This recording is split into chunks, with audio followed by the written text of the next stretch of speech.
Bismillahirrahmanirrahim. Ahayyikum bitahiyyatil Islam, bitahiyyatil mubarakah, bitahiyyatil ahlul jannah. Assalamualaikum warahmatullahi wabarakatuh. Alhamdulillahirabbil alamin, wassalatu wassalamu ala nabiyyina Muhammadin wa ala alihi wa ashabihi ajmain. Qala Allah Ta'ala fil Qur'anil Karim, a'udzu billahi minasyaitonir rajim. Ya ayyuhalladzina amanu ittaqullaha haqqa tuqatih wa la tamutunna illa wa antum muslimun. Wa qala ta'ala, ya ayyuhan nasu ittaqu rabbakumul ladzi khalaqakum min nafsin wahidatin wa khalaqa minha zawjaha wa batha minhuma rijalan katsiran wa nisaa'a wattaqullaha alladzi tasaaluna bihi wal arham innallaha kana 'alaikum raqiba. Wa qala ta'ala, ya ayyuhalladzina amanu taqullaha wa qulu qawlan sadida yuslih lakum a'malakum wa yaghfir lakum dhunubakum wa may yuti'illaha wa rasulahu faqad faza fawzan 'azima. Wa qala Rasulullah sallallahu alaihi wasallam, inna hadzal Qur'an ma'dabatullah fata'allamu min ma'dabatihi mastata'tum. Bapak-bapak dan ibu-ibu yang saya cintai, yang saya muliakan, yang saya hormati, semoga pertemuan kita di pagi hari ini pertemuan yang mendapatkan ridha Allah, amin. Dan pertemuan yang mendapatkan rahmat dan keberkahan dari Allah, amin. Dan kita dikumpulkan kelak bersama anggota keluarga kita, pasangan hidup kita, anak-anak kita di surganya Allah, amin ya rabbal alamin. Serta salam kita sampaikan kepada habibana nabiyana sayyidina Muhammad sallallahu alaihi wasallam, pada para keluarganya, sahabatnya, tabi'in, tabi'ut tabi'in, dan umatnya senantiasa menjalankan sunnah-sunnahnya. Bapak dan Ibu yang dimuliakan oleh Allah, kita baca surah Al-Fatihah dulu bersama-sama. Saya bacakan, nanti diikuti agar pengajian kita di pagi hari ini mendatangkan keberkahan dengan dibacakan ayat-ayat Allah. Dan kata Rasul, orang yang membaca ayat-ayat Allah fi baitin min buyutillah, di salah satu rumah Allah, maka para malaikat akan mendatangi mereka, menaungi mereka. Dan mudah-mudahan pagi ini malaikat menaungi kita dan menyampaikan kepada Allah, tentu dengan nama-nama kita yang ada di masjid ini, dengan keberkahan dari Allah Subhanahu wa taala. A'udzu billahi minasyaitonir rajim. Silakan Bu, Pak. A'udzu billahi minasyaitonir rajim. Bismillahirrahmanirrahim. Bismillahirrahmanirrahim. Alhamdulillahi rabbil alamin. Alhamdulillahi rabbil alamin. Ar-Rahmanir Rahim. Ar-Rahmanir Rahim. Maliki yaumiddin. Maliki yaumiddin. Iyyaka na'budu wa iyyaka nasta'in. Iyyaka na'budu wa iyyaka nasta'in. Ihdinas siratal mustaqim. Ihdinas siratal mustaqim. Siratal ladzina an'amta 'alaihim. Siratal ladzina an'amta 'alaihim ghairil maghdubi 'alaihim waladdallin. Ghairil maghdubi 'alaihim waladdallin. Alhamdulillah. Bapak dan Ibu yang dimuliakan oleh Allah, di antara nikmatnya kita bersama Quran, ada sebuah kitab tafsir, ya sudah banyak terjemahannya, bahasanya, artinya kitab tafsir tersebut kenikmatan dalam naungan Al-Quran. Yang kita mungkin kalau mendengar bahasa Arabnya an-ni'matu fi dhilalil Quran. Nah, itu ditulis oleh seorang ulama dari Mesir, Sayyid Qutb. Beliau menulis secara sastranya sangat tinggi, ya, karena beliau orang sastra. Nah, kemudian kenikmatan tersebut ketika kita membaca Quran, ketika kita menghafalkan Quran, semua interaksi Pak Bu, nikmat saja adalah kenikmat. Apapun yang kita berinteraksi dengan Quran adalah kenikmatan. Nah, nikmat itu bisa dalam bentuk tadi, ya, kita bangun di sepertiga akhir malam, sholat malam. Nah, itu nikmat dalam sholatnya maupun di luar sholatnya kita baca Quran. Kemudian ketika kita pengajian, ya, membahas tentang Al-Quran, dan di dalamnya adalah kisah-kisah para nabi. Kemudian Allah mengkisahkan Ahsanul Qasas, kisah Nabi Yusuf, itu juga kenikmatan. Belum lagi hukum-hukumnya, semuanya kenikmatan. Kemudian ketika Allah menyampaikan di dalam Al-Quran hukum-hukum, itu juga suatu kenikmatan kata beliau. Karena nikmatnya orang bersama Al-Quran, dia akan mendatangkan keberkahan yang sangat luar biasa. Semakin lama orang bersama Quran, semakin banyak nikmatnya.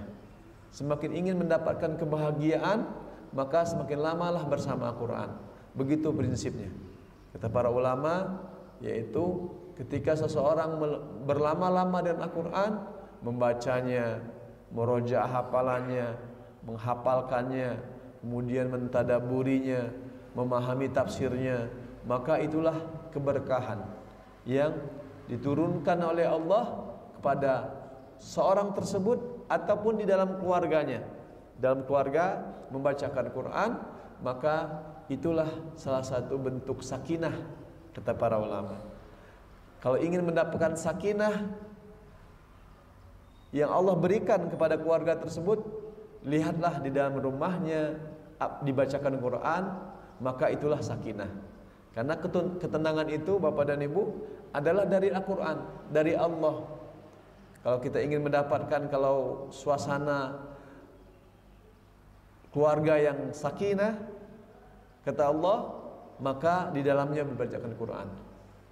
Warahmah, mawaddah begitu juga, rahmah gitu juga. Semuanya karena itu adalah milik Allah semua, maka itu mengantarkan kenikmatan bersama Al-Quran.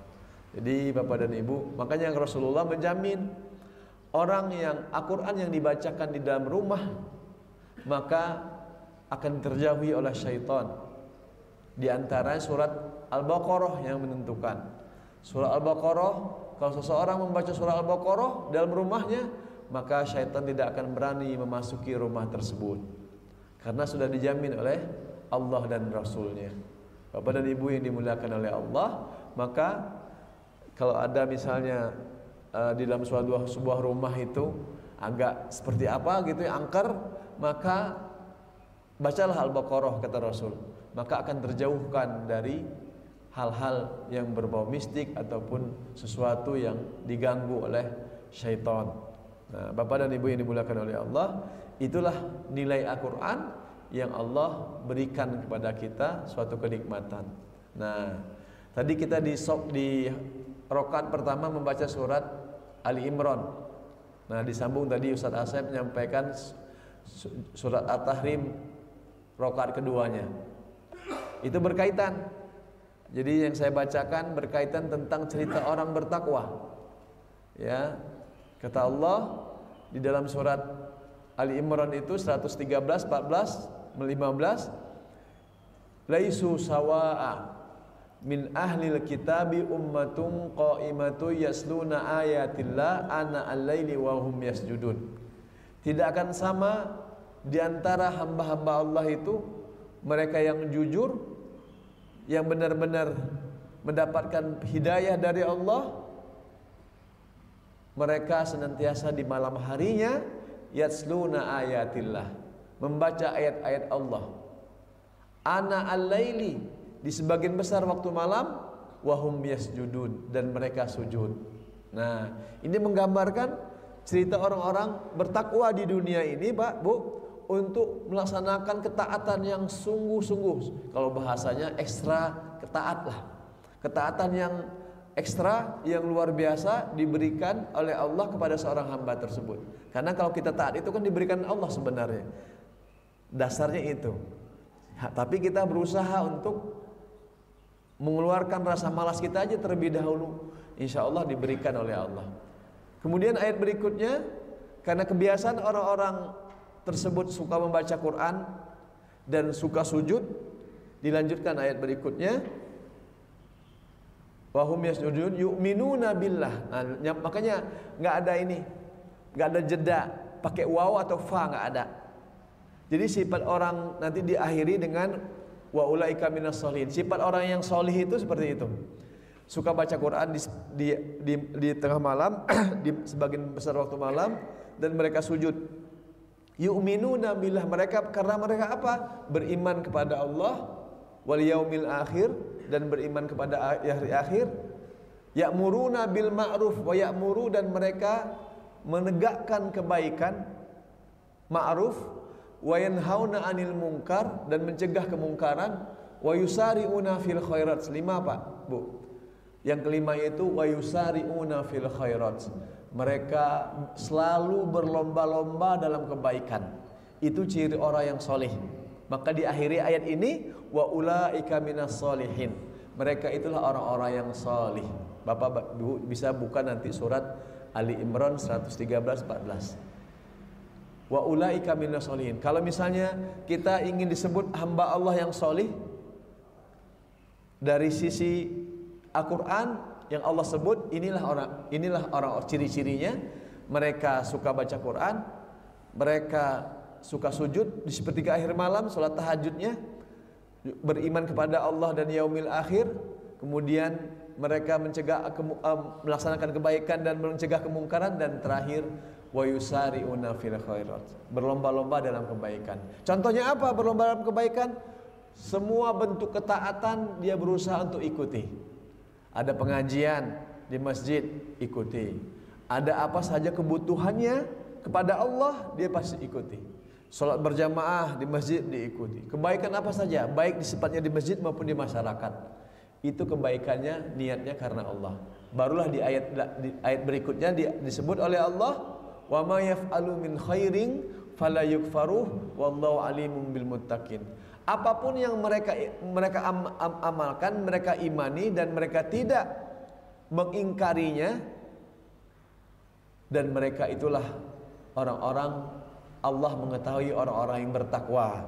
Nah, bertakwa di sini ketika kita melanjutkan di surat Az-Zariyat tadi, barulah ciri-ciri orang bertakwa berikutnya, innal muttaqina fi jannati wa uyun. Orang-orang bertakwa itu berada di surga Allah yang mengalir mata air. Jadi kalau kita di dunia ini, Pak, Bu, kalau kelihatan mata air kan senang. Itu fitrahnya kita lihat sungai, apalagi sungai itu bersih, bebatuan ada. Nah, itu Allah berikan nanti di surga. Lebih lagi. Kalau di surga, kalau di dunia ini hanya 1% kata para ulama, nah 99%-nya itu nanti di surga. Nah, bayangkan, jangan digadaikan 1% ini tanpa iman kita, harus bersemangat beribadahnya. Nah, kita tunggu nanti hadiah dari Allah 99% di surganya Allah. Nggak ada apa-apanya dunia ini, hanya selembar semut ataupun satu sayapnya nyamuk gitu. Tetapi ketika seseorang berjediah, bersungguh-sungguh untuk ibadah kepada Allah, maka Allah akan berikan ganjaran-ganjaran tersebut berupa pahalanya. Makanya lanjutlah, kanu qabla dzalika muhsinin, kanu qalilan minal laili ma yahjaun. Kalau dalam bahasa Arabnya, Pak, kanu itu dulu mereka di dunia berbuat baik, dulu mereka di dunia suka sholat malam, tidurnya sedikit, dulu mereka dunia beristighfar, dulu mereka dunia suka berinfak, Dulu mereka dunia suka tafakur, tafakur alamnya, dalam artian yang ayat-ayat Allah berikan dalam dirinya seperti apa. Hidungnya diberikan Allah, matanya, itu. Kemudian dia yakin, orang tersebut yakin kepada Allah, sudah Allah berikan rezeki, wa fi rizqukum wa ma tu'adun, sudah dipersiapkan oleh Allah Subhanahu wa taala. Bapak dan Ibu yang dimuliakan oleh Allah Subhanahu wa taala, itulah kenikmatan yang harus kita dapatkan terus-menerus dengan Al-Qur'anul Karim. Nah, pagi ini kita membahas tentang, karena masih Zulhijjah, Pak, Bu, kita bahas tentang kajian tauhid, ya, doa dan pengorbanan. Tauhid ini mengesahkan Allah, doa bagaimana Nabi Ibrahim berdoa, apa saja doa-doanya nanti kita bahas. Kemudian dan pengorbanan Nabi Ibrahim dalam bentuk takwanya apa saja. Nah, inilah, ternyata inilah yang bentuk Nabi Ibrahim ini disebut dengan Abaul Anbiya, Pak. Apa, Pak? Abaul Anbiya, bapaknya para nabi. Nah, karena doanya ini, bapaknya para nabi karena tauhidnya, bapaknya para nabi karena pengorbanan yang sangat luar biasa. Kalau kita berkorbankan sudah, tadi kata Ustaz Asep, berapa tadi? 12 sapi, ya, 25 domba. Saya menyebut onta, nggak mungkin onta di sini. 25 domba, ya, seperti itu. Nah, itu kan bentuk korbanan kita. Allah tidak melihat domba besarnya ataupun sapi besarnya, tidak pula melihat kulit dan darahnya. Yang Allah lihat hanya satu aja, ketakwaan. Jadi proses pengorbanan doa itu prosesnya adalah takwa, ruang lingkup takwa. Sebesar apapun orang tuh, sapinya 2 ton misalnya, 3 ton, 5 ton, ada sapi 5 ton, Pak Eman, ada. Sebesar apapun kalau tidak takwa sulit juga, ya, karena Allah dan karena Allah semata, bukan karena siapa-siapa. Karena Allah itu bentuknya seperti apa? Lillah. Ya, itu hanya sebagian kecil mungkin, ataupun bagian terpenting pula bisa disebut dari harta yang dimilikinya dikorbankan. Kurban dalam artian dia berusaha untuk berkorban di jalan Allah dalam bentuk hewan-hewan tadi. Nah, Nabi Ibrahim seperti itu, mencontohkan kepada kita bagaimana Nabi Ibrahim alaihissalam ini, Bapak dan Ibu, yang sangat luar biasa mencontohkan, yang memberikan terbaik dalam pendidikan keluarga maupun dalam Islam ini. Nah, kita bahas satu persatu ayatnya. Pendahuluannya pertama, ya, jadi keluarga Nabi Ibrahim ini, Pak, Bu, keluarga adalah yang merupakan pondasi utama yang memiliki keturunan para nabi. Nabi Ismail, Nabi Ishak. Nabi Ismail turunan akhirnya nanti Nabi Muhammad sallallahu alaihi wasallam. Adapun Nabi Ishak turunannya adalah Nabi Isa alaihi salam. Jadi semua keturunan beliau itu yang sangat luar biasa. Nanti bagaimana kita mendapatkan keturunan yang solih solihah. Nah, inilah Nabi Ibrahim contohnya, gitu. Jadi kita kan nggak mungkin kita sendiri yang solih, kita ingin istri kita, suami kita, anak kita solih solihah, diajarkan oleh Nabi Ibrahim alaihissalam yang diabadikan oleh Allah Subhanahu wa taala dalam Al-Qur'an. Nah, apa pilar yang utama yang beliau bangun dalam keluarga beliau? Pertama, tauhid. Nah, tauhid ini benar-benar mengesahkan Allah. Dalam doanya didapatkan nanti, Pak, Bu. Beliau sangat luar biasa mengajarkan tauhid kepada keluarganya yang hanya bergantung kepada Allah. Nah, di sini nih. Kemudian doa. Kalau tauhid itu pondasinya iman, bagaimana iman kuat kita kepada Allah? Kalau doa itu harapan kita, kebutuhan kita, ruhiyah kita menuju Allah, agar Allah berikan kita sebanyak-banyaknya bimbingan. Itu yang penting. Ataupun petunjuk. Kita kan butuh petunjuk, Pak, Bu. Ihdinas siratal mustaqim. Ya Allah, berikan kami petunjuk, jalan yang lurus, Petunjuk itulah yang paling mahal di dunia ini. Bapak, Ibu yang dimuliakan oleh Allah, kita berada di sini mendengarkan Quran, mendengarkan hadis, itu petunjuk. Dan itu mahal. Kita berdoa dalam seharian kita 17 kali minimal. Ihdinas siratal mustaqim. Ya Allah, tunjukkan kami jalan yang lurus. Karena kalau tidak jalan yang lurus, banyak yang tersesat, Bapak dan Ibu. Ya, apalagi dalam bentuk membina keluarga. Saya membaca di tahun 2022 karena teman saya juga adalah seorang KUA. Beliau menyampaikan tingkat perceraian yang ada di Indonesia itu 480.000 satu tahun. Puncaknya di tahun 2002 ketika Covid. Maknanya ketika 480.000 itu terjadi dalam sebuah keluarga yang cerai, maknanya bisa dihitung setiap 8 menit itu cerai di Indonesia ini. Pangkalnya apa, Bu?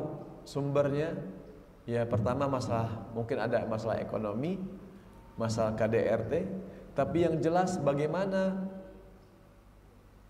kita memahami tingkat keimanan.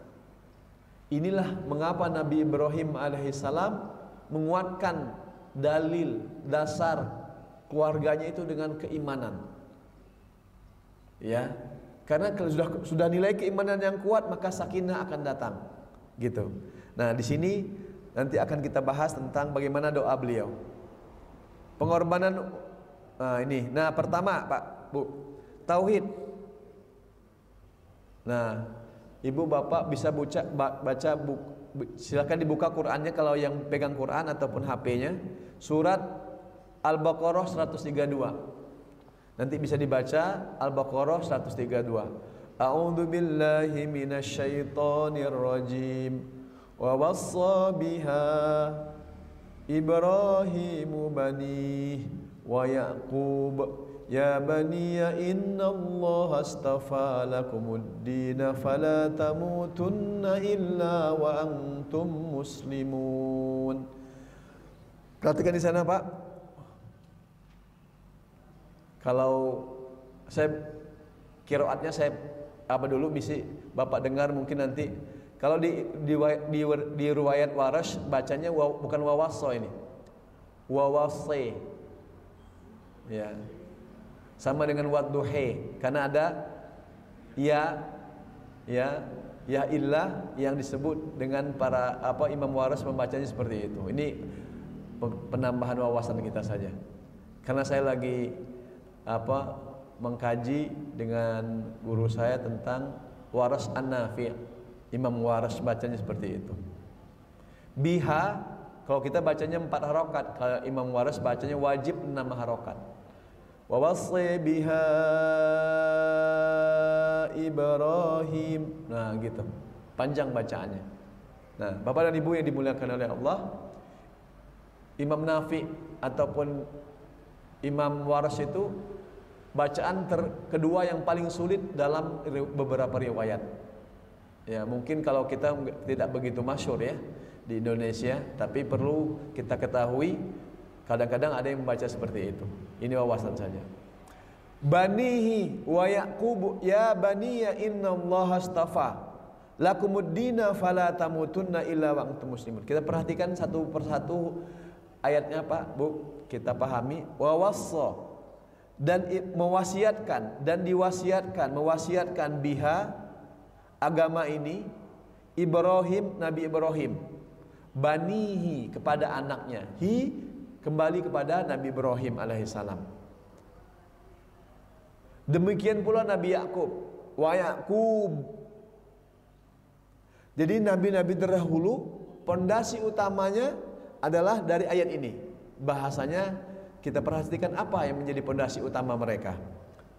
Dia berkata, ya baniya, wahai anak-anakku, innallaha astafa, sesungguhnya Allah telah memilih lakumuddina bagi kalian ad-din agama ini, fala tamutunna agama ini, maka janganlah kamu illa Ya, janganlah kamu wafat mati kecuali illa wa antum muslimun, kecuali engkau dalam keadaan muslim. Nah, ini sama dengan ayat kita yang khutbah.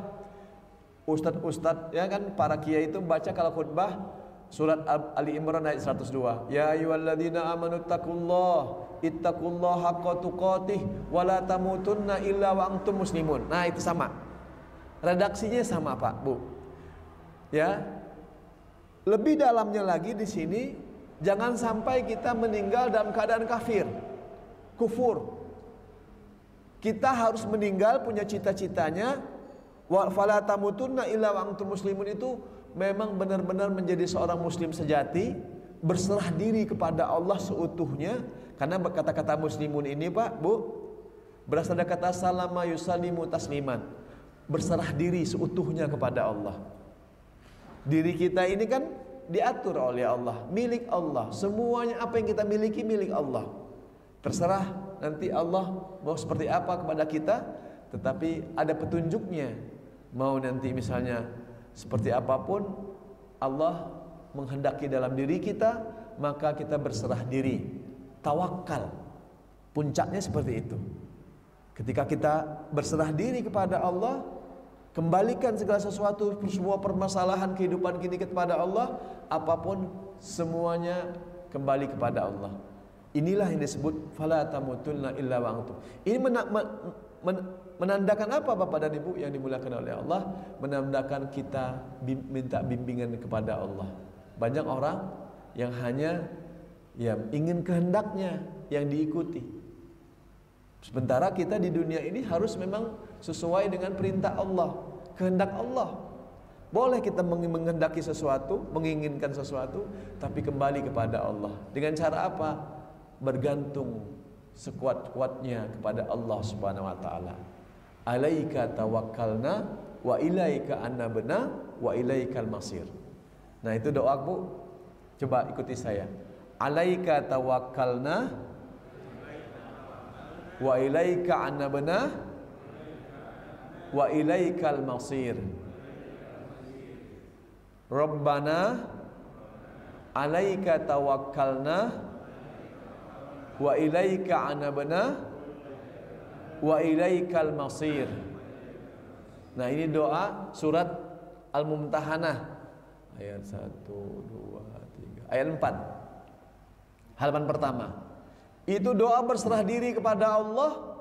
Memang Allah yang memiliki alam semesta ini, segala sesuatunya, Bapak dan Ibu. Ya Rob, alaika tawakkalna, hanya kepada Engkau kami tawakal. Bergantung maksudnya tawakal tuh. Makanya disebut wakil. Wukila, diwakilkan, ataupun wakil itu apa? Ni'mal maula wa ni'man nasir. Alaika ta'ala, itu bahasanya adalah mewakilkan segala sesuatunya kepada Allah. Wa ilaika anabna, dan hanya kepada Engkau kami kembali, kami bertaubat. Wa ilaikal masir, dan hanya kepada Engkau ya Allah kami kembali. Maknanya kembali nanti tempat tujuan kita hanya Allah. Makanya orang bertakwa itu, Bapak dan Ibu, memang berserah diri seutuh-utuhnya kepada Allah. Kapanpun dia akan dibawa, diambil oleh Allah, dia siap. Sepertinya harus seperti itu. Kenapa dia siap? Karena memang dia milik Allah, ataupun keluarganya, ataupun siapapun lah. Nah, ini prinsipnya, kita mengakui kekuasaan ini mutlak milik Allah yang ada di alam semesta ini. Baik, Bapak dan Ibu, kita lanjutkan. Ini yang pertama, tentang janganlah kamu mati, kata Nabi Ibrahim dan Nabi Yakub, pesannya kepada anak-anaknya, kecuali dalam keadaan muslim. Nah, lanjut. Apa teladannya? Ya, Nabi Ibrahim ini, Pak, Bu, selalu menguatkan tentang tauhid kepada anak dan istrinya, termasuk istrinya. Ya, dalam misalnya kondisi ditinggalkan di lembah tandus yang akhirnya banyak dikunjungi oleh umat muslim sekarang ini, yaitu diantaranya Sofa dan Marwa, yang kalau kita mengadakan sa'i itu salah satu kisah Nabi Ibrahim, cintanya Nabi Ibrahim kepada istrinya agar bertawakal kepada Allah. Maka taatnya seorang istri mengikuti perintah suaminya terbentuklah sekarang yang kita rasakan bagaimana kalau kita menunaikan ibadah haji atau umroh, kita melaksanakan ibadah itu, sa'i, salah satunya sa'i, Sofa dan Marwah. Itu kan Nabi Ibrahim. Seperti itu. Nah, kemudian apalagi teladannya Bapak dan Ibu, yaitu keteladanan keikhlasan. Bagaimana ikhlasnya Nabi Ibrahim ketika meninggalkan istrinya di lembah tersebut untuk berangkat ke Palestina, ya, ataupun ke Mesir, yang dimana tempat tersebut tempat dakwahnya, dan ditinggalkan itu dalam keadaan yang sangat serba tidak ada, tetapi yakinnya kepada Allah. Begitulah taatnya seorang istri, ya, karena beliau ya menyerahkannya kepada Allah Subhanahu wa taala. Nah, di sini ada pula tauhid yang terpenting dalam keluarga, yang dimana kita baca nanti ayatnya akan bersambungan dengan pendidikan tauhid. Nabi Ibrahim mengajarkan tauhid kepada keturunan-keturunannya, dia bertanggung jawab kepada Allah Subhanahu wa taala dalam mendidik keluarganya. Ini surat As-Saffat, Pak. Nah, ini saya ingin menyampaikan ini, Bapak dan Ibu yang dimuliakan Allah, bisa kita terapkan dalam keseharian kita. A'udzu billahi minasyaitonir rajim. Wa qala inni dzahibun ila rabbi sayahdin. Perhatikan. Ini kita kan pergi setiap hari, kemanapun lah, mau ke kantor, mau ke masjid, mau apa saja. Jangan lupa jangan sampai tidak menyertai Allah. Ini Nabi Ibrahim mencontohkan kepada kita. Wa qala inni, kata Nabi Ibrahim berkata, ini sesungguhnya aku dzahibun. Ini pakai bahasanya fa'ilun, pelaku, langsung pelaku.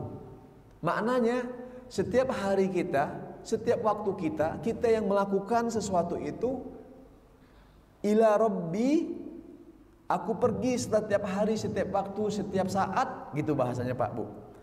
Ini ayat ini bisa kita tadabburi, memaknai dalam diri kita. Ya Allah, sesungguhnya aku pergi, dzahibun, membentuk sifat nih, sifat dzahibun itu sifat jadinya. Ila rabbi, kepada Robku, sayahdin, pastilah Allah, dia akan memberi petunjuk kepadaku. Yakinnya seperti itu. Karena setiap langkah kita, Allah yang memberikan petunjuk, Allah yang memberikan arahan. Contoh gini Pak, Bu, Bapak dan Ibu misalnya mau pergi, tapi belum sholat. Ketika pergi tersebut, niatnya sudah ingin sholat di salah satu masjid dalam perjalanan. Ingin sholat itu kan sudah didengar oleh Allah. Nanti sholatnya di masjid dalam perjalanan saja. Nah, pas lewat, pas udah mau mendekati sebentar lagi mau waktu sholat, biasanya azan kita dengarkan azan. Kemudian dalam azan tersebut kita langsung singgah ke masjid, ya, di sana kita sholat tepat waktu. Itu maknanya kita didengar doanya oleh Allah, dalam perjalanan kita dibimbing oleh Allah. Bukan menelantarkan sholat, bukan misalnya walaupun dalam perjalanan, tetapi yang dicintai oleh Allah. Kata Ibnu Mas'ud, ya Rasulullah, ya Rasul, apa amalan yang paling dicintai oleh Allah? Kata Rasulullah SAW, as-salatu ala waqtiha, salat di awal waktu. Ya, walaupun ada rukhsah, tapi rukhsah itu kan untuk untuk qasar. Kalau safar kan. Tetapi kalau kita misalnya mendengarkan waktu salat, kita dimudahkan oleh Allah untuk melaksanakan ibadah salat segera, maka itu yang disebut dengan kemudahan dari Allah. Ini salah satu maknanya dari tadabbur kita tentang surat As-Saffat ayat 99 ini, tentang bagaimana Nabi Ibrahim ingin mendapatkan petunjuk setiap waktu, setiap saat. Makanya digunakan fi'il mudhari di sana Pak Bu. Sayahdin. Yahdin itu kan fi'il mudhari. Ditambah huruf sin. Sin itu penekanan. Sayahdin. Sungguh-sungguh akan diberi petunjuk gitu. Kan 4 fungsi fi'il mudhari itu. Pertama, kemudian yang ketiga, kemudian yang keempat, Nabi Ibrahim diabadikan oleh Allah. Qala rabb wa qala inni dzahibun. Zahibun adalah pelakunya. Aku akan pergi kemana-mana pun juga, kata Nabi Ibrahim. Rabbi ila rabbi, kepada Robku. Jadi bapak dan ibu, kalau niatnya kepada Allah terus menerus dan kapan saja di mana saja niatnya kepada Allah, saya din, gitu maksudnya. Diberi petunjuk, diberi hidayah, diberi bimbingan. Itu yang kita butuhkan. Ya, selama niat kita itu karena Allah, pergi ke Jakarta misalnya. Oh, saya ingin seperti ini. Rob, ya, ila rabbi sayahdin. Ini dzahibun ila rabbi sayahdin. Ini dzahibun ila rabbi sayahdin. Ini dzahibun ila rabbi sayahdin. Kemanapun saya pergi, saya ingin mendapatkan petunjuk dari Allah. Ini maknanya ayat ini. Sehingga ketika Allah memanggil kita dimanapun dan kapanpun itu, nanti suatu saat nanti kita tidak tahu, kita ingin mendapatkan petunjuk dari Allah, bimbingan dari Allah. Karena ciri-ciri orang yang disayang oleh Allah itu, Allah membimbingnya semakin dekat dengan Allah Subhanahu wa taala dalam kebaikan. Gitu Pak ya. Ayat As-Saffat ayat 99. Nanti bisa dikaji lagi di rumah bagaimana kita ingin selalu mendapatkan petunjuk dari Allah Subhanahu wa taala. Berikutnya. Nah, penjelasan ini saudara-saudara, zahibu ila rabbi sayahdin. Ingin kita mendapat petunjuk selalu dari Allah Subhanahu wa taala setiap tujuannya. Maknanya setiap kemanapun kita pergi, kita ingin mendapatkan petunjuk dari Allah. Ayat berikutnya, doa dari Nabi Ibrahim. Ya, kata Nabi Ibrahim. Nah, coba Bapak dan Ibu, kita ini perlu kita doa nih dalam setiap sholat, habis sholat kita. Rabbi ja'alni, silakan. Muqimas sholati wa min dzurriyyati Rabbana wa taqabbal du'a. Nah ini jangan coba dihafalkan, ataupun yang sudah dihafal alhamdulillah dirutinkan. Sekali lagi Pak, Bu. Rabbi ja'alni muqimas sholati wa min dzurriyyati Rabbana wa taqabbal du'a. Nah ini penting sekali untuk diri kita dan keturunan kita. Apa kata Allah yang Allah abadikan di dalam surah Ibrahim ayat 40? Ya Rabb, jadikanlah aku, Rabbi ya Rabb, ij'alni, jadikanlah aku muqimas shalah. Nah ini kan kalau kita kan yaqumus shalah. Ini muqimas ini adalah orangnya. Jadikanlah aku muqimas shalah, yang mendirikan salat bersama wa min dzurriyyati, bersama anak cucuku. Kita Pak, Bu, mungkin seperti ini, bukan mungkin itu mah, memang jelas. Kita bisa ruku, sujud, salat berjamaah, salat kemudian salat malam tadi, kemudian kita ikut kajian. Bukan kita hebat, bukan kita bisa sendirian, bukan. Ini karena doa orang tua kita terdahulu. Kenapa Pak, Bu? Karena memang itulah salah satu jaminan dari Allah. Tidak mungkin orang-orang tuh ujuk-ujuk langsung rajin ibadah, tidak. Perhatikanlah orang tua kita sebelum-sebelumnya, saya yakin karena rajin ibadah. Dan doa itu tercantum dalam sini. Di antaranya, ya kita berdoa kepada Allah sekarang, ya Allah jadikan aku dan anak cucuku orang yang senantiasa mendirikan sholat, orang yang selalu mendirikan sholat, yang senantiasa dimanapun dan kapanpun mendirikan sholat. Pak, Bu, banyak sekarang yang nggak sholat, lewat aja sholat itu. Tetapi kita diajarkan oleh Nabi Ibrahim dalam Al-Quran, Allah abadikan dalam Al-Quran dengan doa ini, Rabbi ja'alni muqimas shalah wa min dzurriyyati. Jadi bukan hanya anak zuriyah itu, tetapi anak cucu itu yang mendirikan sholat. Kita berharap itulah. Semoga Allah kabulkan doa-doa kita. Amin. Dan kita memang Pak Bu nggak ada lain lagi. Apa yang mungkin kalau dalam zahiriyah bisa jadi anak itu sukses, punya rumah, punya mobil, punya tabungan, punya jabatan, punya apa. Tetapi tetap saja definisi Al-Quran, sukses tersebut dalam pandangan Al-Quran, suksesnya anak adalah karena rajin sholat dan selalu mendoakan kedua orang tuanya. Itu persepsi Al-Quran melihat kesuksesan seorang anak dalam Al-Quran karena ibadah sholatnya dan selalu mendoakan. Apa doanya? Rabbi firli wali walidayya warhamhuma kama rabbayani shaghira. Itu suksesnya seorang anak. Dan sekarang misalnya kayak saya, orang tua saya sudah tidak ada dua-duanya. Tidak ada yang lain dibutuhkan, bukan harta, bukan apa. Yang dibutuhkan oleh mereka hanya doa saja. Makanya kata para ulama, jangan pernah putus kalian membaca doa untuk orang tua kalian dengan baca doa Rabbighfirli wali walidayya warhamhuma kama rabbayani shaghira. Bapak dan Ibu, baca itu terus. Karena itulah sumber keberkahan.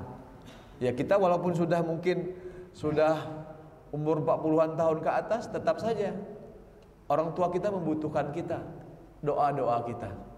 Nanti biar nyambung, anak kita lagi nyambung. Ketika kita tidak ada di dunia, berarti anak kita lagi yang mendoakan kita. Terus saja kayak gitu. Makanya doa ini Pak, jangan pernah lupa.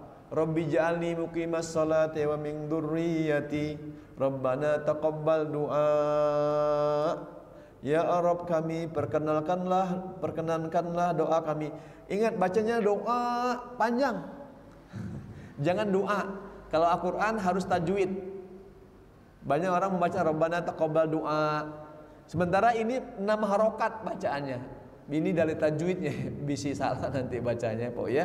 Rabbana wa taqabbal du'a. Panjang.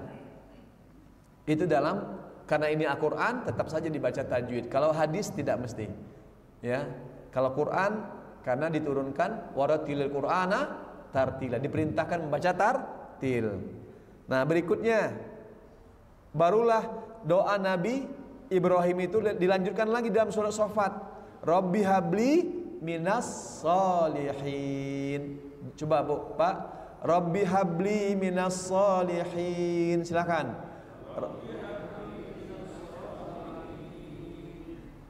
Nanti saya ingin sampaikan Bapak dan Ibu, kita kan punya anak. Dalam sujud kita, Ibu punya anak 5, Bapak punya anak 5 misalnya. Coba baca Rabbi habli minas solihin ini. Pas anak pertama Rabbi habli minas solihin, bayangkan wajahnya. Anak kedua Rabbi habli minas solihin, baca lagi, bayangkan wajahnya. Anak ketiga Rabbi habli minas solihin, bayangkan wajahnya. Sampai misalnya apakah punya anak 3, 4, 5, 6 dan seterusnya.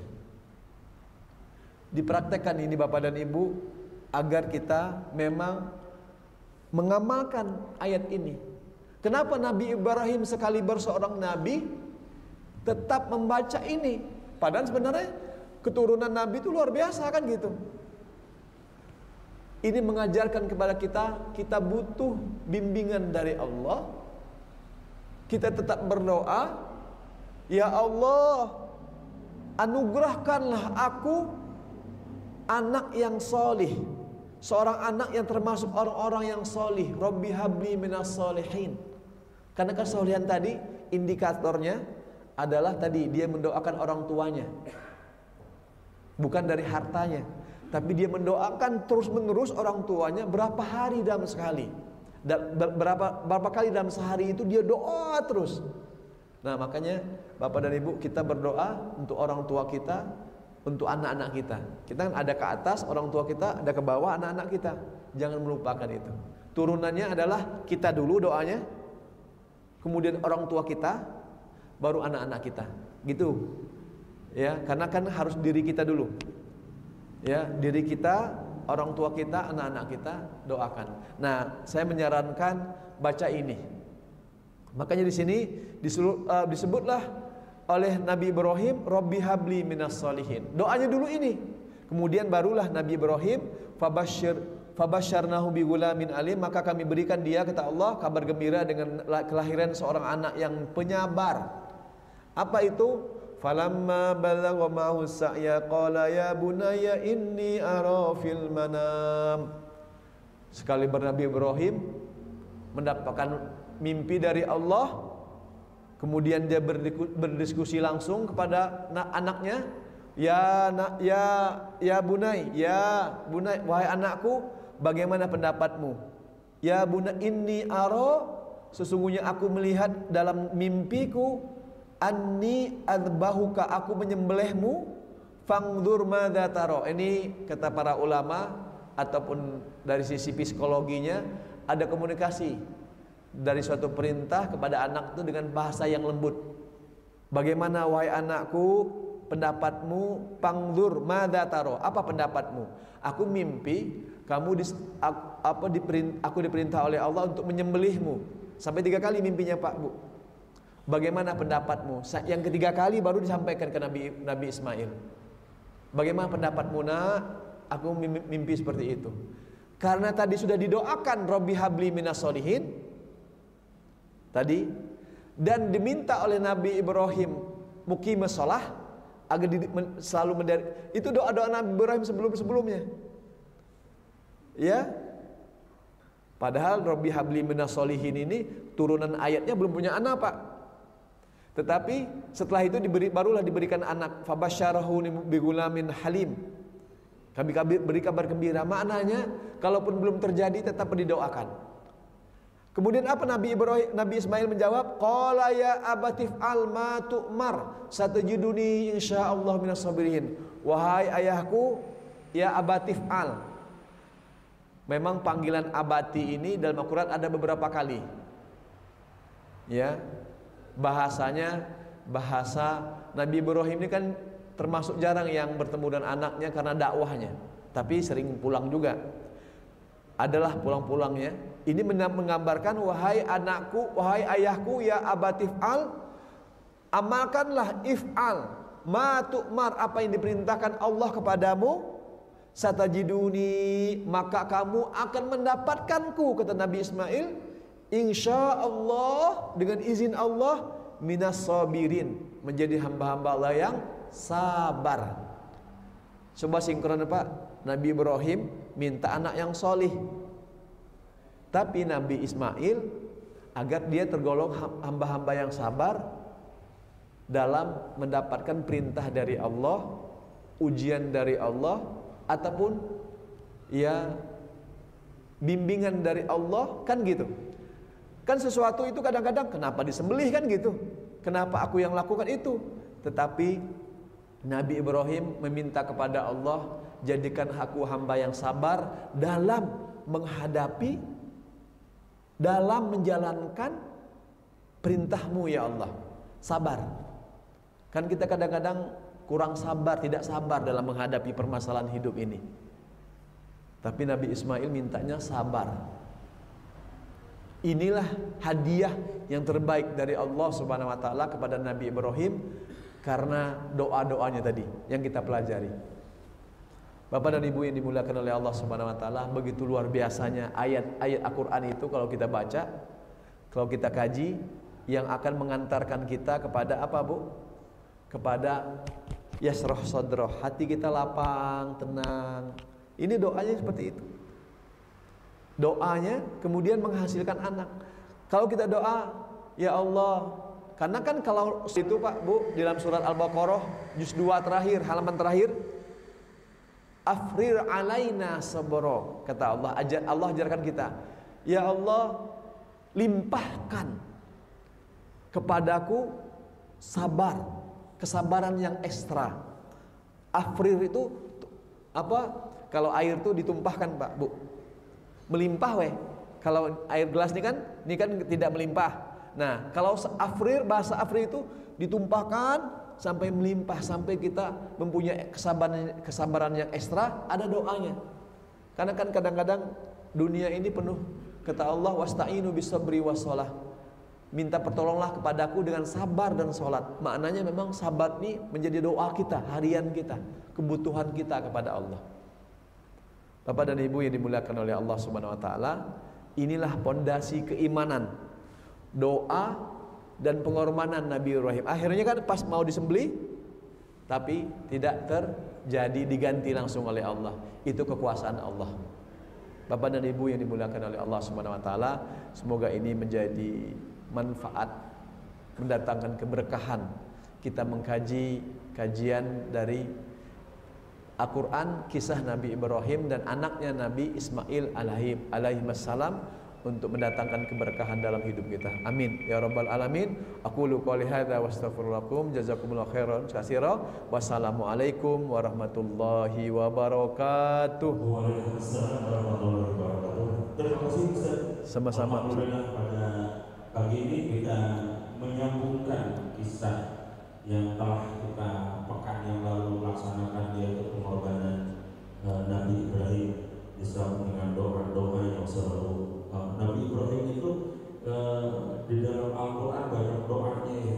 Doa Nabi Ibrahim itu banyak sekali karena pelakunya dalam keseharian menghadapi cobaan dari Allah yang begitu sangat berat.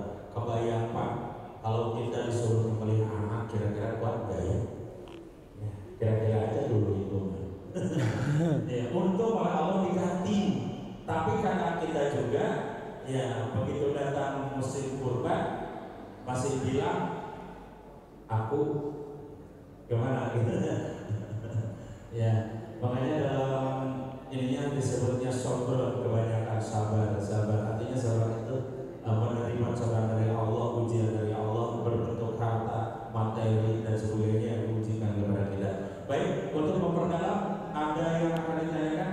Mungkin tadi belum begitu jelas, atau mungkin Bapak sedikit ngantuk mungkin, atau Ibu yang saya ingin kedengarannya tidak begitu jelas. Kalau mau diperjelas atau ditanyakan, silakan Pak.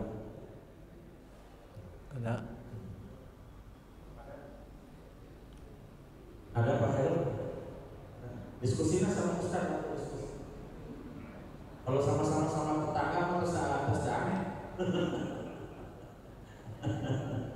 Iya, Ustaz sedikit mungkin tadi kembali mengenai tentang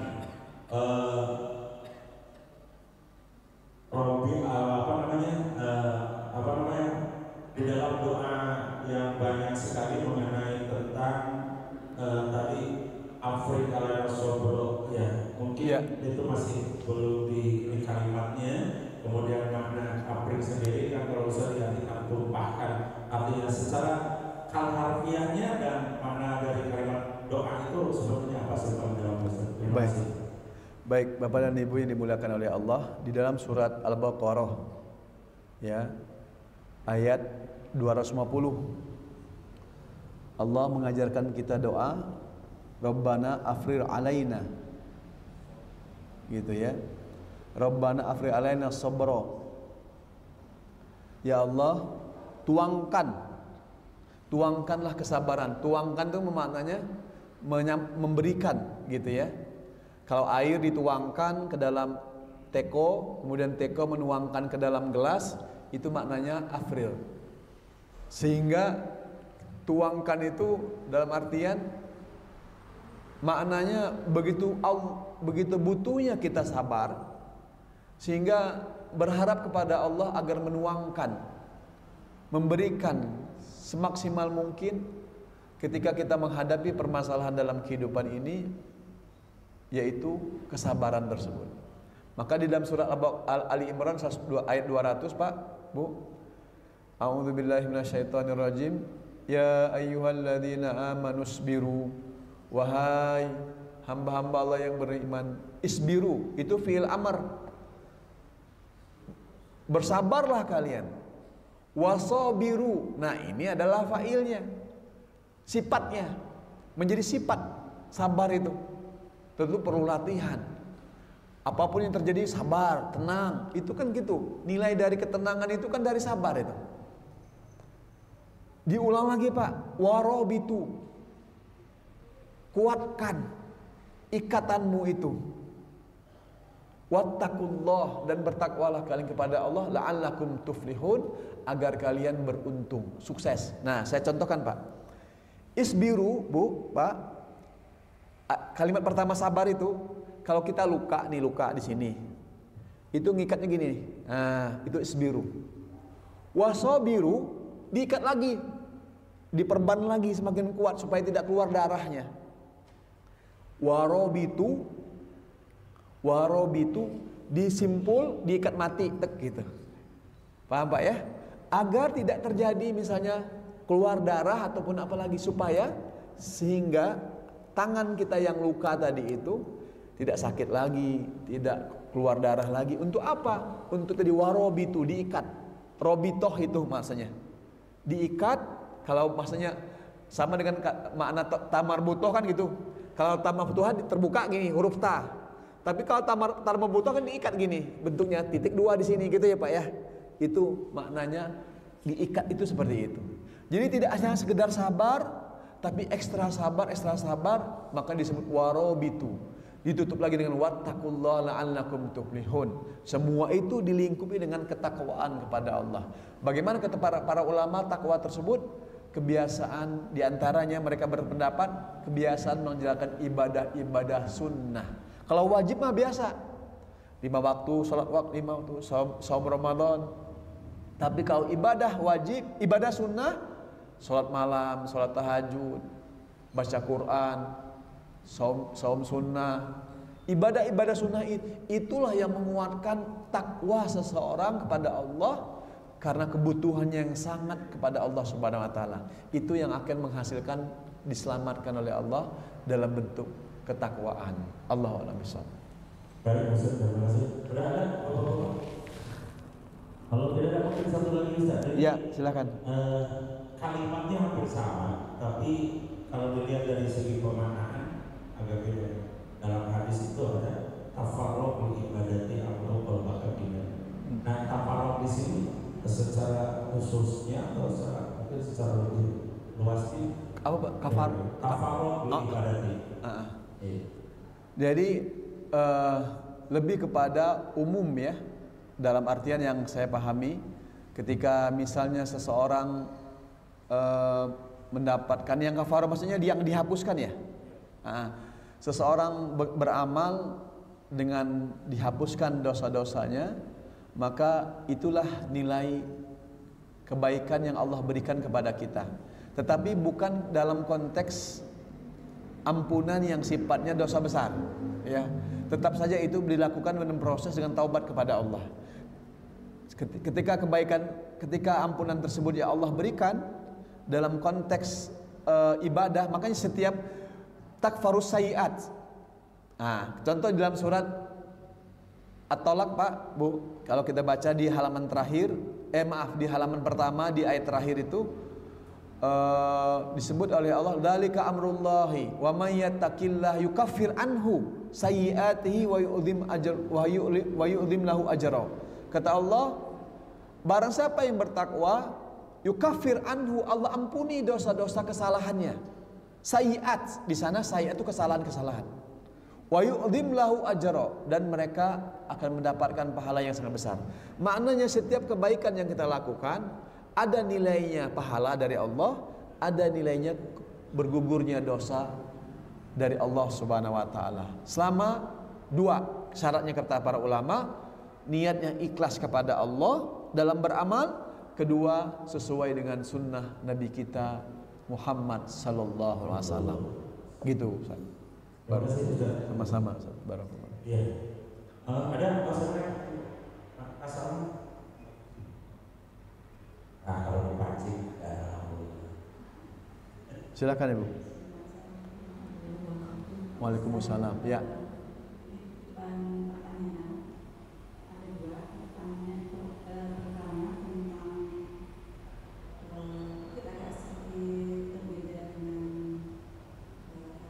Iya.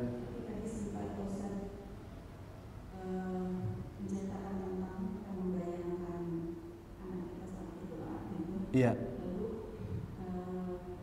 Ada pendapat bahwa gambar-gambar makhluk hidup termasuk foto-foto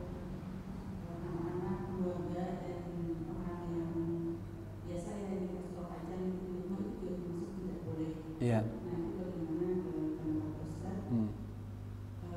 Yang kedua terkait dengan sholat perjalanan. Jika kita sudah niat akan melakukan perjalanan dan itu dengan jarak yang cukup jauh, Iya. dikhawatirkan yang diterangkan sholat, apakah misalnya kita meniatkan sejak dari rumah boleh misalnya mau sholat gitu Iya.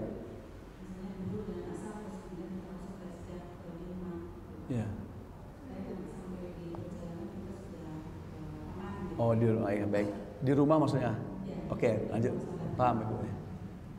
Ya, baik Ibu. Yang pertama adalah itu dalam artian menggambar, bukan membayangkan. Ya, menggambar sebagian ulama memang tidak membolehkannya, bahkan sampai foto sekalipun. Tetapi itu kembali lagi pendapat para ulama ketika. Makanya kalau kita ke mana, ke beberapa mazhab seperti Imam Ahmad bin Hambali di Mekah, di Madinah seperti itu, dulunya bahkan nggak boleh kita berfoto-foto di depan Ka'bah ataupun apa, dilarang, diambil HP dan sebagainya. Sekarang ya karena sebagai dokumentasi kita para ulama boleh, sama dengan foto di KTP kita. Ya, yang memang menggambar, melukis makhluk hidup itu yang dilarang dalam hadis tersebut. Tapi kalau yang tadi kita bandingkan dengan doa, itu membayangkan anak kita, kebutuhan kita, membayangkan anak kita misalnya jauh belajar di mana saja, apakah lagi menghafal Quran, ataukah lagi belajar agama, ataukah belajar apa saja, ilmu apa saja, kita ingin poin mereka itu adalah anak yang soleh. Membayangkan mereka kan tidak menggambar, tidak bertentangan dengan apa yang kita. Sama dengan kita mendoakan saudara kita Bu di Palestina, ataupun keterkaitan hati kita ini kan kepada saudara kita ataupun anak kita, keluarga kita sangat erat. Tentu kita ingin mendoakan, umumnya bisa saja Robbi habli minas solihin, ya Allah karuniakan kepada diriku anak-anak yang kepada diriku anak dari golongan orang-orang yang soleh. Ya, bahasa seperti itu. Ini menandakan boleh-boleh saja untuk melakukan umum, tetapi karena kita punya anak dan itu keturunan kita, kita ingin sekali dari berapa anak kita tersebut satu persatu dengan keahlian mereka masing-masing, tapi poin utama kata Allah soleh gitu. Robbi habli minas solihin itu, sehingga kita membayangkan dengan anak-anak kita tersebut yang sama dengan kita berdoa, ya Allah ikatkan hubungan kami, keluarga kami, anak-anak kami ataupun tetangga kami dengan kebaikan, ketaatan kepadamu. Ada kan doanya namanya doa Robitoh itu namanya. Di antaranya seperti itu. Itu untuk apa? Untuk terkaitnya. Bahkan bisa membayangkan keluarga kita, saudara kita, itu salah satu bentuk kita berharap sangat kepada Allah. Gitu Bu ya. Itu yang tentang doa tadi, yang kita berharap anak-anak kita yang menjadi anak-anak yang soleh. Yang kedua adalah bagaimana hukum safar, hukum sholat ketika perjalanan. Ibu kalau belum berangkat, maknanya itu belum disebut dengan safar. Safar itu kalau sudah perjalanan, dalam perjalanan dengan syarat 80-90 km. Kalau sudah dalam perjalanan ibu menemukan masjid, itu baru disebut dengan qasar. Qasar penyebabnya safar. Jamak penyebabnya masyaqqah, kesulitan. Yang ibu bisa lakukan ketika di rumah, ketika mau dalam perjalanan bukan qasar, tapi jamak. Paham ibu? Di jamak sholatnya. Misalnya mau zuhur asar, sudah masuk zuhur nih, mau pergi ke Jakarta ataupun dalam perjalanan jauh, udah saya bisa melaksanakan jamak 4-4, namanya jamak takdim. Ya, jamak takdim. Tetapi ketika ibu misalnya perginya sebelum sholat zuhur, waktu zuhur jam 11 misalnya, nanti di perjalanan, dalam perjalanan misalnya sudah 2 jam 3 jam, ibu bisa baru boleh melaksanakan qasar, mengqasar sholat zuhur 2 rakaat, sholat asar 2 rakaat. Boleh melaksanakannya pisah, boleh melaksanakannya digabungkan. Di waktu zuhur misalnya ditarik asar, misalnya jam 1 sudah masuk, ibu sudah dalam perjalanan 2 jam, berarti perjalanan jauh mencapai 90 km tadi. ataupun 80-90 km perjalanan, syaratnya seperti itu bisa ibu lakukan, barulah disebut dengan qasar. Saya ulang ya. Jadi qasar itu berlaku ketika safar. Kalau jamak berlaku ketika masyaqqah, kesulitan. Nah, gimana Ustaz kalau misalnya dalam perjalanan kita jamak qasar. Di jamak dan di qasar, dua perbedaan itu tadi. Boleh kan? Kita melaksanakannya zuhur dan asar. Zuhur dulu 2 rakaat, di jamak ditarik asar ke 2 rakaat, di waktu zuhurnya 2 rakaat lagi. Karena misalnya pertama kita safar qasar, kemudian kita jamak karena misalnya perjalanan jauh, khawatir tidak mendapatkan kesulitan perjalanan tadi, khawatir tidak mendapatkan tempat sholat yang bagus lagi, ataupun yang mengalami kemacetan dan sebagainya, itu masyaqqah namanya, kesulitan. Nah, itu yang disebut dengan jamak ataupun disebut dengan qasar. Bedakan posisinya itu. Dan syaratnya 90 km. Contoh, maksudnya gini. Ibu pergi dari pagi, ya, misalnya ke Ciwidey. Ciwidey itu kurang lebih 50 km. Kan perjalanannya, ini saya menyampaikan mazhab Imam Syafi'i yang saya pelajari dalam kitab At-Tahdzib. Kita pergi ke Ciwidey itu perjalanan 50 km. Tapi perjalanannya dalam sehari, pulang juga.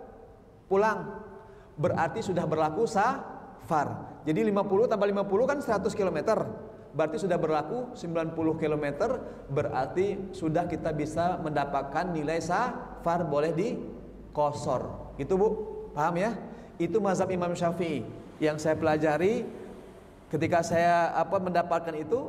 Ya, kita misalnya mungkin perjalanannya nggak menginap, tapi perjalanannya full dalam sehari. Pulang pergi, tidak menginap. Dalam pagi pulang sore, tapi pas di sana zuhur asar di sana ternyata sudah mencapai nilai 50 km, walaupun belum 90 meter. Tapi kan kita pulang nanti 50 km lagi, paham ya? Ya, bisa dipahami. Berarti totalnya 100 km dalam sehari itu perjalanan. Itu kata mazhab Imam Syafi'i, boleh kita melaksanakan qasar. Ya, berlakulah qasar 2 rakaat tadi zuhur dan asar tetap bisa dilakukan, ataupun kita jamak jadi zuhur dan asar. Allahu a'lam bishawab. Gitu Bu, Pak Ustaz. Ya, terima kasih. Mungkin tidak puas Bu. Asal jangan ke Ramadan aja, ke saum Ramadan. Ya, ini dulu ada apa namanya? Kasus ya. Iya. Tanggal 27 mau pulang. Ya. Dan jauh lah tidak usah disebut daerahnya, tapi ke daerah Jawa Timur. Karena saya mau pulang, saya tidak sahur, berangkat habis subuh, makan dulu, itu kan tidak boleh. Kalau sholat nggak boleh, ya asal perjalanan. Tapi kalau Ramadan jangan diniatin dari rumah, ya boleh berbuka, tapi jangan diniatin dari rumah nggak sahur, apalagi tidak ini disediakan sahurnya jam 6 mau berangkat, ya itu tidak boleh. Nanti itu makanya dalam sholat, dalam ibadah yang lain ada aturannya, maka kita dituntut dengan selalu menuntut ilmunya supaya kita tahu bagaimana dalam hal pelaksanaan. Ya, terutama dalam ilmu fikih. Ilmu fikih ini banyak sekali ya, karena bermacam-macam pendapat dalam setiap zaman, kurun waktu itu pasti ada perubahan-perubahan. Ya, nah ini yang harus kita terus pelajari mengenai mengilmui diri, kalau istilah sekarang mengilmui diri dalam hal mengenai tentang ibadah, karena kita tidak bisa sekaligus itu untuk bisa kita rangkul semua, ya kemudian kita paham semua, tidak, tetapi kita harus terus menerus untuk mengilmui diri dengan mengikuti pengajian-pengajian dimanapun, terutama di tempat tinggal kita.